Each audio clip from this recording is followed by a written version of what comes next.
श्री हरि। एक बार बोलो सियावर रामचंद्र की जय, रामायण मैया की जय, पवन पुत्र हनुमान की जय। सबसे पहले आप सभी को श्रावण मास प्रारंभ होने की हार्दिक हार्दिक शुभकामनाएं। मंगल भवन अमंगल हारी, द्रवहु सुदशरथ अजिर बिहारी। कवन सो काज कठिन जग माही, जो नहीं होत तात तुम पाही। यही विधि भूप कष्ट अति थोरे, होई है सकल विप्र बस तोरे। करहि विप्र होम मख सेवा, तेहि प्रसंग सहज ही बस देवा। और एक तो ही कहूँ लखाऊ, मैं यही वेश न आऊ बकाऊ। तुमरे उपरोहित कहूँ राया, हरियाणब मैं करि निज माया। तप बल तेहि करि आपु समाना, राखे इहाँ वर्ष परिवाना। मैं धरिता सुवेशु सुनु राजा, सब विधि तोर संवारब काजा।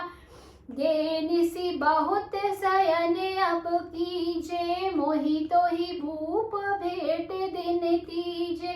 मैं तप बल तो ही तुरग समेता, पहुँचे सोतहि निकेता।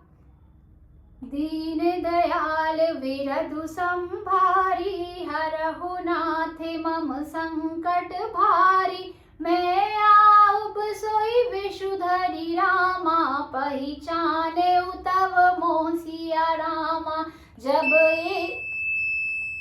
जब एकांत बोलाई सब रामा, कथा सुनावो तो ही सिया रामा। कवन सो काज कठिन जग माही, जो नहीं होते ताते तुम पाही। शयन कीन नृप आय सुमानी, आसन जाई बैठ छल ज्ञानी। भ्रमित भूप नेत्राति आई, सो किमि सोच सोचे अधिकाई।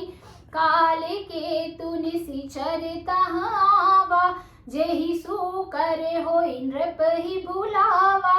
परम मित्र तापस नृप केरा, जानई सो अति कपट घनेरा। तेहि के सत सुते अरु 10 भाई, खल अति अजय देव दुखदाई। प्रथम ही भूप समर सब मारे, वे प्रशांत सुर देखी दुखारे। तो ही छल पाछिल बयरु संभारा, तापस नृप मिली मंत्र विचारा। जहि रिपु छय सोई रचई उपाऊ, भावी बस ना जाई कछुराऊ। रिपु तेजसी अकेले अपि रामा, लघु करि गाने उताऊ सिया रामा।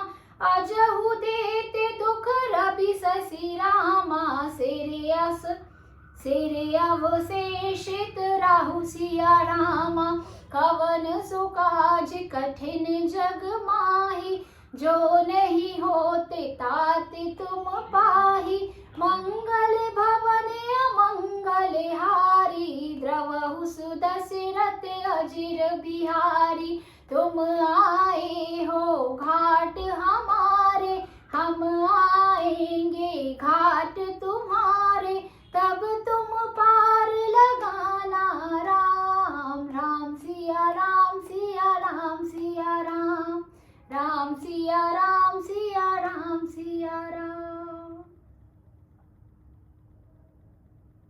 एक बार बोलो मर्यादा पुरुषोत्तम प्रभु श्री राम की जय, रामायण मैया की जय, पवन पुत्र हनुमान की जय।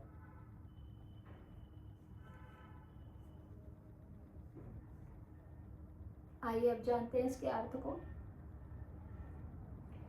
हे राजन, इस प्रकार बहुत ही थोड़े परिश्रम से सब ब्राह्मण तुम्हारे वश में हो जाएंगे। ब्राह्मण हवन यज्ञ और सेवा पूजन करेंगे तो उस प्रसंग अर्थात संबंध से देवता भी सहज ही वश में हो जाएंगे।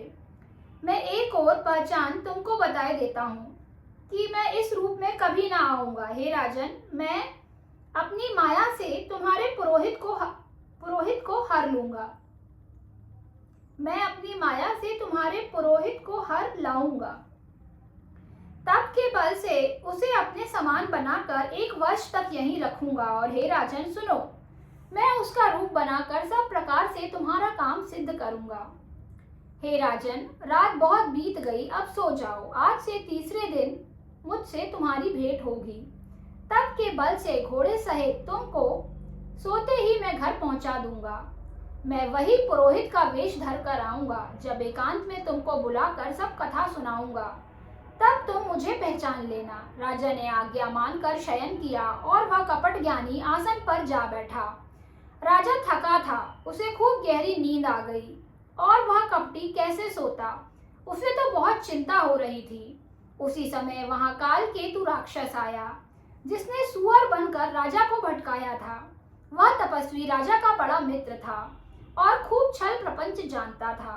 उसके 100 पुत्र और 10 भाई थे, जो बड़े ही दुष्ट, किसी से ना जीत जाने वाले और देवताओं को दुख देने वाले थे। ब्राह्मणों, संतों और देवताओं को दुखी देखकर राजा ने उन सबको पहले ही युद्ध में मार डाला था।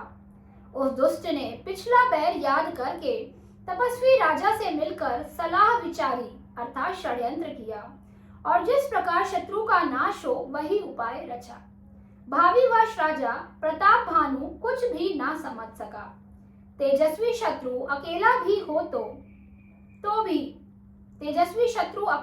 हो तो भी उसे छोटा नहीं समझना चाहिए। जिसका सिर मात्र बचा था, वह राहु आज तक सूर्य चंद्रमा को दुख देता है। कहा जा रहा है कि तेजस्वी शत्रु अकेला ही क्यों ना हो, बट उसे छोटा नहीं समझना चाहिए। जिसका सिर मात्र बस बचा है, मतलब राहु, वो आज तक सूर्य और चंद्रमा को दुख देते हैं। एक बार बोलो सियावर रामचंद्र की जय, रामायण मैया की जय, वृंदावन कृष्ण चंद्र की जय। बोलो रे भाई सब संतों की जय।